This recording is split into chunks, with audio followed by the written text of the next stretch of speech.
Now you're ready to watercolor. We're going to do 3 different techniques. One's called wet on dry, dry on dry, and then we're going to do some overpainting.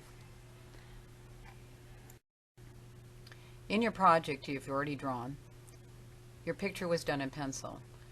Then we outlined every shape in your picture with crayon. The wax helped control the paint. So the first technique we're going to try now is going to be wet on dry. I drew these 3 shapes. The 3 shapes are outlined with crayon, just like in your project. And what we're going to do is use a paint palette watercolor set like this. I have a couple of different size brushes, and I got one of the buckets from underneath the sink with water. So when you're going to have the paper wet and you're going to have wet watercolor, first thing you're going to try to do is you're going to come up with a color that you want to use. In this case I have green, so I'm going to use water, and I'm going to get a bunch of green and I'm going to make a puddle in this paint tray. So now that I have enough green in my paint tray, I'm going to pick one of the shapes to paint. So to make the paint flow the way I want it to, I'm going to angle the paper up in the air a little bit. So I'm going to put some of the paint up here at the top of the triangle, and it's going to flow down and make this puddle right here on my triangle.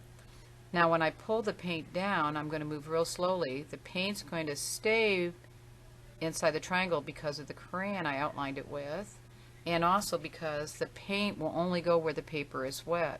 So I'm going to quickly move the paint down, and I'm going to fill up the triangle, and I get down to the very bottom, and all the paint is flowing to the bottom of the triangle, and I've got this puddle now at the bottom of my triangle. Now I'm going to dry my brush off with a paper towel, and then when I take my brush over to the end of the triangle, it will kind of like suck up the rest of the paint, and now I have a perfectly even painted green shape. Alright, that's the first technique. The next technique is called wet on wet, and the reason why is the watercolor is going to be wet and the paper is going to be wet. So what I'm going to do here is I'm going to paint the sky, and I want the sky not to be even.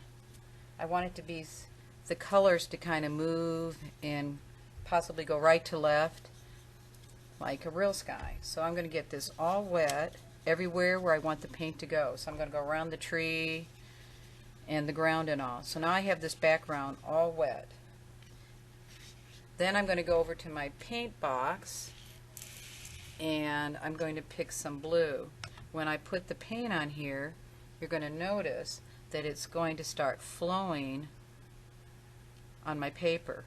Now the cool part about this is it'll start moving and be start flowing all over the place, but the problem with it is it doesn't have a lot of control. But if I move the paper back and forth, I can make it flow wherever I want to.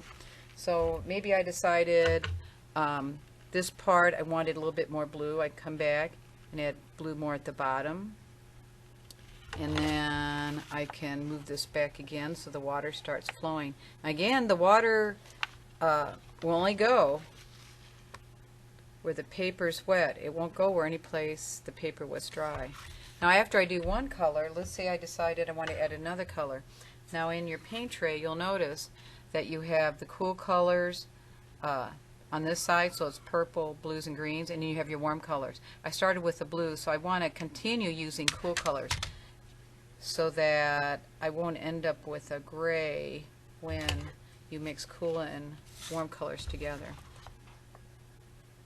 So you can keep on mixing with the colors, you can keep on adding more, and then when you are happy with your background, you're going to have to set it down, put it in the drying rack, and leave it alone. The last technique is called overpainting.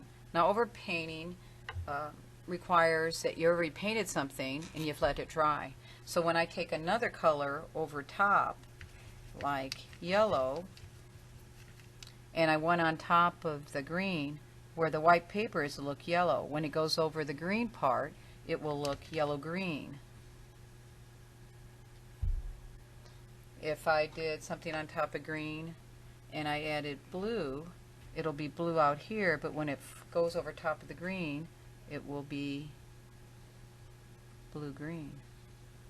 So you can keep on, after you do a watercolor, if you let it dry, you can come back and paint details on top, almost any color that you want. It's neat for coming back and adding small details, windows, people, shapes, or anything else. And with the watercolors dry, they won't blend together.